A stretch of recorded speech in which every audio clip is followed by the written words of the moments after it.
اور بعض مفسرین نے لکھا کہ منافقین تھوڑے سے ڈر گئے اور انہوں نے اپنی حرکتیں بند کر دی، لیکن جب دیکھا کہ عذاب ابھی تک نہیں آیا تو پھر واپس شروع ہو گئے۔ تو بہرحال کفار جو کہ کھلے مشرک تھے اور وہ جھوٹے خداؤں سے بڑی امیدیں لگاتے تھے، جو پتھر کے خدا ان لوگوں نے بنا کر گھڑ کر خانہ کعبہ میں رکھ لیے تھے، ان کی عبادتیں کرتے تھے،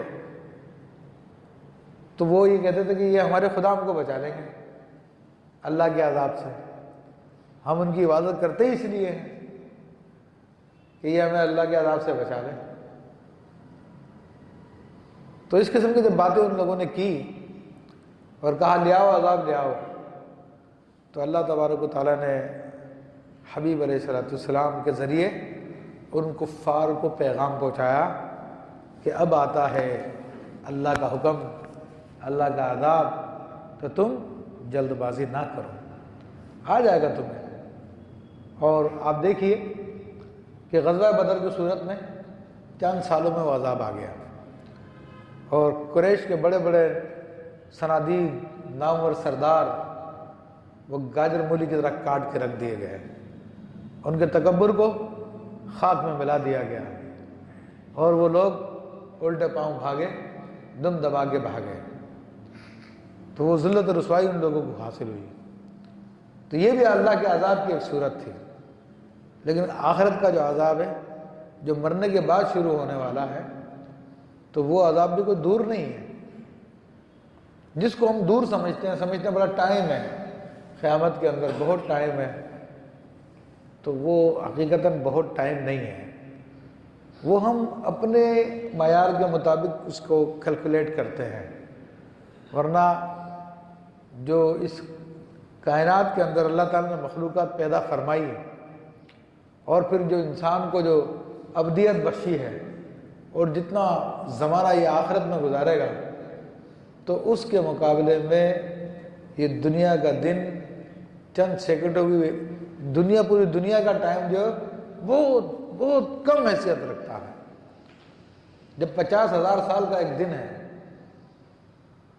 تو آپ اندازہ کر لیجئے باقی دن کتنے بڑے ہوں گے وہاں کے، اور دنیا کی زندگی ساری، یعنی انسانوں کی ہم زندگی کو دیکھیں تو وہ 5,000 سال میں نہیں بنتی ہے، اتنا کم ہے۔ زمین کی عمر 10,000 سال بتاتے ہیں، تو یہ بہت کم ٹائم ہے اس کے مقابلے میں۔ اس لیے اللہ کے حبیب صلی اللہ علیہ وسلم فرماتے ہیں، انگلی سے اشارہ کر کے فرمایا کہ میں اور قیامت اس طرح ہے، یعنی جس طرح دونوں انگلیاں ساتھ ساتھ ہیں اسی طرح قیامت بھی دور نہیں ہے۔ اور یہاں تک آپ علیہ السلام نے ارشاد فرمایا کہ ایک دن ایسا بھی آئے گا جب مغرب سے ایک بادل طلوع ہوگا اور وہ بادل پھیلتا چلا جائے گا، تو اس میں سے ایک آواز آئے گی، لوگوں سنو۔ اب لوگ آپس میں باتیں کریں گے، تمہیں آواز آئی؟ بعض کہیں گے ہاں ہم نے سنا، بعض کہیں گے نہیں ہم نے نہیں سنا۔ پھر کچھ دیر گزرے گی تو پھر جو ہے ان کو آواز آئے گی، لوگوں سنو۔ تو پھر آپس میں کہیں گے کیا سنا تم نے؟ کچھ آواز آئی ہے اس بادل سے؟ تو اس پہ کچھ کہیں گے ہاں ہم نے سنا، بعض کہیں گے نہیں ہم نے نہیں سنا، میں نے وہم ہو گیا، کیا ہے یہ معاملہ؟ پھر تیسری مرتبہ آواز آئے گی، اس کے بعد پھر اللہ کی پکڑ آئے گی۔ حضور علیہ السلام فرماتے ہیں کہ بندہ مختلف کاموں میں لگا ہوگا، وہ اونٹنی کا دودھ نکالنے والا دودھ نکال رہا ہوگا، وہ دودھ پی نہ سکے گا۔ اسی طرح کوئی اور آدمی پانی کھینچنے والا پانی کھینچے گا لیکن وہ پانی پی نہ سکے گا۔ اسی طرح اور بہت سارے لوگ بہت سارے کام کر رہے ہوں گے لیکن ان کاموں کو مکمل نہیں کر سکیں گے، قیامت آ جائے گی اور لوگ پکڑ میں آ جائیں گے۔ تو یہ وہ ٹائم ہوگا کہ جس کے بارے میں فرمایا کہ اللہ کا امر ابھی آتا ہے، کہ دنیا میں بھی عذاب اور آخرت میں بھی عذاب۔ فرمایا کہ اللہ پاک ہے ان سے اور بلند ہے ان سے جو تم اس کے شریک ٹھہراتے ہو۔ تو یہ انہی کی طرف اشارہ کر دیا کہ تم کہتے ہو کہ ہمارے بتوں کی ہم پوجا اس لیے کرتے ہیں کہ یہ اللہ کے نزدیک ہے، یہ اللہ کے بہت نزدیک ہیں تو اللہ کے یہاں پہ ہماری سفارش کر دیں گے. تو کفر و شرک کی سفارش تو کوئی بھی نہیں کر سکتا.